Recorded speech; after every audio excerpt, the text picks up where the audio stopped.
जब हम राजस्थान के बारे में सोचते हैं तो दिमाग में क्या आता है? शायद किले, बड़े बड़े महल और रेगिस्तान। लेकिन यहाँ एक और दुनिया भी बसती है। तो आज हम इसी अनोखे संगम में गोता लगाएंगे, जहाँ हर परंपरा की एक कीमत है और यही कीमत उस परंपरा को जिंदा रखती है। 20,000। स्क्रीन पर ये जो नंबर दिख रहा है ये सिर्फ एक नंबर नहीं है, ये एक पहेली है, एक कहानी की शुरुआत। ये आबादी है करणी माता मंदिर के पवित्र निवासियों की, और ये निवासी चूहे हैं। जी हाँ, 20,000 चूहे जिनकी पूजा होती है। और यकीन मानिए, ये तो राजस्थान की हैरत अंगेज कहानियों की बस एक झलक है। तो आज का हमारा सफर कैसा होने वाला है? सबसे पहले बात होगी उसी 20,000 चूहों वाले मंदिर की। फिर हम सीधा चलेंगे राजस्थान के ग्रैंड फेयर्स, मतलब उसके भव्य मेलों में। इसमें हम जरा पुष्कर के नज़ारे पर खास ध्यान देंगे। इसके बाद हम ये समझने की कोशिश करेंगे कि कैसे यहाँ की संस्कृति और कॉमर्स यानी पैसा एक साथ चलते हैं। और आखिर में ये भी देखेंगे कि जब परंपरा और टूरिज्म मिलते हैं तो क्या मुश्किलें सामने आती हैं। तो चलिए शुरू करते हैं। हमारी पहली मंजिल एक ऐसी जगह है जहां आस्था और हैरानी एक साथ मिलती हैं। एक ऐसा मंदिर जहां हजारों चूहे, भक्त और भगवान सब एक ही छत के नीचे रहते हैं। अच्छा, तो ये मंदिर है बीकानेर के पास देशनोक में। और यहाँ के ये जो करीब 20,000 चूहे हैं, जिन्हें लोग प्यार से काबा कहते हैं, ये कोई मामूली चूहे नहीं हैं। यहाँ की मान्यता ये है कि ये सब करणी माता के परिवार वाले और उनके फॉलोअर्स हैं, जिनका पुनर्जन्म हुआ है। इसीलिए यहाँ आने वाले भक्त पैर घसीट कर चलते हैं, ताकि गलती से भी कोई काबा पैर के नीचे ना आ जाए। और सबसे हैरान करने वाली बात तो ये है कि मंदिर के कर्मचारी और ये काबा दोनों एक ही थाली से प्रसाद खाते हैं। और सुनिए, यहाँ एक और खास बात है। अगर इन हजारों काले चूहों के बीच किसी को एक सफेद काबा दिख गया तो समझ लीजिए कि किस्मत मेहरबान हो गई। ऐसा माना जाता है कि ये सफेद चूहे खुद करणी माता या उनके 4 भतीजे हैं। तो मतलब ये बहुत ही शुभ संकेत है। चलिए, अब मंदिर की इस शांत और भक्ति भरी दुनिया से बाहर निकलते हैं और चलते हैं राजस्थान की एक दूसरी पहचान की तरफ, यहाँ के भव्य मेले। ये मेले सिर्फ खरीदने बेचने की जगह नहीं है, ये तो चलते फिरते जीते जागते कल्चरल फेस्टिवल हैं, जहाँ जैसे पूरा राजस्थान एक साथ आ जाता है। तो राजस्थान के मेलों की अपनी अपनी खासियत है। जैसे पुष्कर का मेला, जो ऊंटों और धार्मिक तीर्थ यात्रा के लिए मशहूर है, वहाँ मूंछों के कंपटीशन भी होते हैं। फिर है नागौर का मेला, यहाँ घोड़े और बैल बिकते हैं और रस्साकशी जैसे देसी खेल भी होते हैं। और एक है झालावाड़ का चंद्रभागा मेला, जिसे हाड़ौती का सुरंगा मेला भी कहते हैं। ये भी ऊंटों के लिए जाना जाता है। पर एक मिनट, ये मेले हमेशा से इतने ग्लैमरस नहीं थे। इनका भी एक एवोल्यूशन हुआ है। देखिए, पुराने जमाने में ये बस जानवरों को खरीदने बेचने के बाजार थे। फिर धीरे धीरे इनमें धर्म जुड़ा, आस्था जुड़ी और ये तीर्थ स्थल बन गए। 20वीं सदी आते आते इनमें नाच गाना और आर्ट क्राफ्ट भी शामिल हो गया।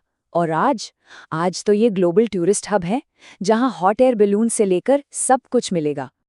अब इन सब मेलों में से एक ऐसा है जो सबसे बड़ा और सबसे शानदार है, पुष्कर मेला। चलिए जरा इसे और करीब से देखते हैं, क्योंकि ये सिर्फ एक मेला नहीं, ये अपने आप में एक पूरा एक्सपीरियंस है। 2 लाख से भी ज्यादा लोग हर साल। जरा सोचिए, ये एक छोटे मोटे शहर की पूरी आबादी के बराबर है, जो कुछ हफ्तों के लिए रेगिस्तान के बीच में इकट्ठा हो जाती है। व्यापारी, भक्त, टूरिस्ट, सबके सब एक जगह। तो पुष्कर में होता क्या है? सब कुछ होता है। एक तरफ ऊंटों का बहुत बड़ा बाजार लगता है, दूसरी तरफ लोग पवित्र पुष्कर झील में डुबकी लगाते हैं। यहाँ सबसे लंबी मूंछ जैसे मजेदार कॉम्पिटिशन्स होते हैं, तो कहीं कालबेलिया और घूमर डांस की रौनक होती है। और अब तो मॉडर्न टच भी आ गया है। हॉट एयर बलून राइड्स हैं, फोटो फेस्टिवल्स हैं, और हाँ, हाथ से बनी चीजों, कपड़ों और गहनों के बाजार तो हैं ही। ये सब देखकर एक सवाल मन में आता है कि ये सब चलता कैसे है? कैसे ट्रेडिशन और टूरिज्म एक साथ काम करते हैं? तो इसका जवाब छिपा है संस्कृति और कॉमर्स के मिलन में। यही वो इंजन है जो राजस्थान की हेरिटेज इकोनॉमी को पावर देता है। इसे एक फैंसी नाम दिया गया है, कल्चरल इकोनॉमिक कन्वर्जेंस। पर इसका मतलब बड़ा सीधा सा है। ये वो जगह है जहां कल्चरल चीजें जैसे फोक म्यूजिक पैसा कमाने लगती हैं, और फिर यही पैसा, जैसे टूरिज्म से आने वाला पैसा, वापस उसी कल्चर को बचाने में और जिंदा रखने में मदद करता है। इसे प्रैक्टिकली समझते हैं। जैसे कालबेलिया डांस है, ये एक कल्चरल प्रैक्टिस है। जब टूरिस्ट आते हैं और इसे देखने के लिए पैसे देते हैं तो वो एक इकोनॉमिक इंसेंटिव बन जाता है। कलाकारों को आमदनी होती है और वो कला जिंदा रहती है। इसी तरह पारंपरिक तरीके से ऊंट पालना एक कल्चर है। जब मेले में उसकी अच्छी कीमत मिलती है तो उसे पालने का इंसेंटिव बना रहता है। और हाथ से बनी चीजें, जब वो सीधे टूरिस्ट को बिकती हैं तो उस कारीगर को अपनी कला को जारी रखने की वजह और पैसा दोनों मिलते हैं।